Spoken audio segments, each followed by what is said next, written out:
तो नमस्कार। मैं आपका दोस्त महेंद्र सिंह स्वागत करता हूं मुकेश महेंद्र एजुकेशन पर। और कक्षा 10 के बहुत सारे दोस्त डिमांड कर रहे थे कि हमारे भी साइंस के कुछ इंपॉर्टेंट क्वेश्चन लेके आइए। तो दोस्तों, आनुवंशिकता एवं जैव विकास, ठीक है, ये आपके अध्याय का नाम है दोस्तों। तो इसके कुछ मैं 5 जो है इंपॉर्टेंट क्वेश्चन लेके आया हूँ। तो आपको इनको अच्छे से याद करना है, ठीक है। ये बोर्ड परीक्षा के अंदर देखने को मिलेंगे इनमें से। तो यानी आपको ज़बरदस्त तैयारी करनी है दोस्तों। अगर आपका इसी तरीके से हमारे ऊपर यानी सपोर्ट रहा तो हम आपके सामने यानी इसी तरीके से वीडियो लाते रहेंगे। और वैसे हम तो अभी कक्षा 12 के अंदर डाल रहे हैं, तो अगर आपका इसी तरीके से सहयोग रहा, सपोर्ट रहा, तो और भी बनाएंगे वीडियो, ठीक है। तो दोस्तों, ये आनुवंशिकता है, जैव विकास हैं, तो इनके कुछ 5 महत्वपूर्ण टॉप प्रश्न उत्तर हैं। आप देख सकते हैं कि पहला क्वेश्चन दे रखा है कि आनुवंशिकी किसे कहते हैं।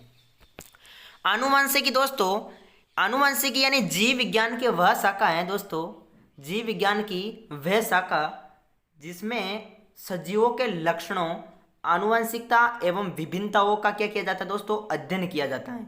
उसे हम क्या कहते हैं, आनुवंशिकी कहते हैं, ठीक है। जीव विज्ञान की वह शाखा जिसमें सजीवों के लक्षण, आनुवंशिकता और विभिन्नता का अध्ययन किया जाता है, उसे हम क्या कहते हैं दोस्तों, आनुवंशिकी कहते हैं।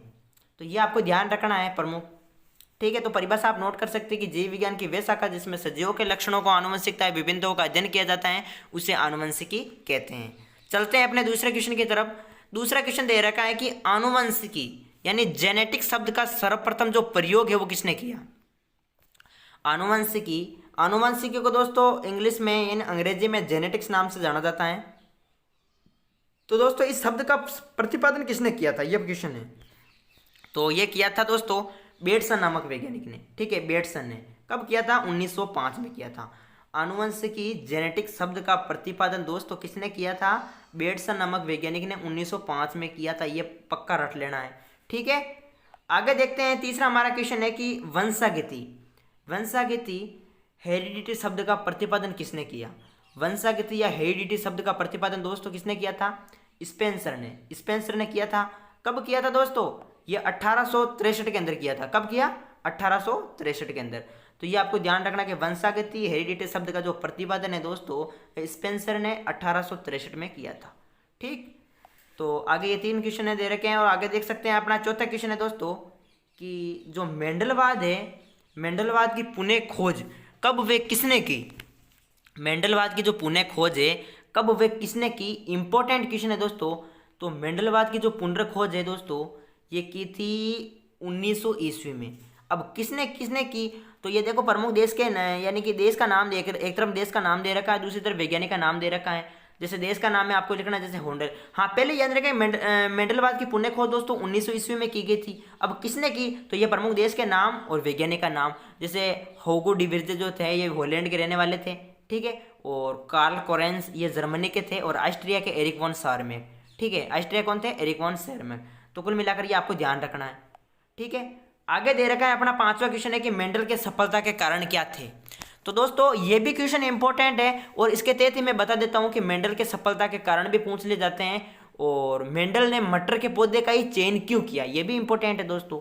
तो मेंडल के सफलता के प्रमुख कारण, या फिर मेंडल ने मटर के पौधे का चयन क्यों किया, तो ये पॉइंट आप लिख सकते हैं। जैसे प्रमुख है मेंडल के सफलता के कारण में आपको ये लिखना है कि मेंडल ने क्या किया, मेंडल ने अपने प्रयोग से प्राप्त आंकड़ों का, मेंडल ने अपने प्रयोग से प्राप्त आंकड़ों का क्या किया दोस्तों, सांख्यिकी, यानी मेंडल ने अपने प्रयोग से प्राप्त आंकड़ों का सांख्यिकी विधि से विश्लेषण किया। ये आपको ध्यान रखना है, ठीक है, कि मेंडल ने अपने प्रयोग से प्राप्त आंकड़ों का क्या किया, सांख्यिकी विधि से विश्लेषण किया।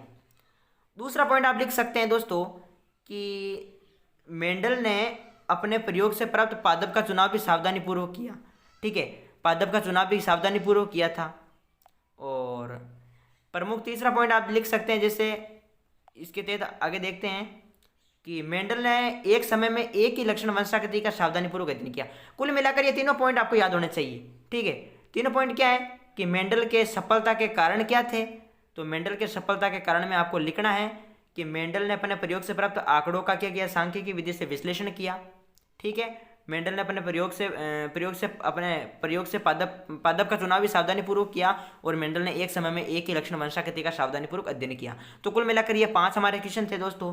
वीडियो को शेयर करना है, चैनल को सब्सक्राइब करना है, और आपका इसी तरीके से सपोर्ट बना रहा तो हम आपके सामने इसी प्रकार से वीडियो लाते रहेंगे। ठीक है, तो जय हिंद, जय भारत, वंदे मातरम। Thank you.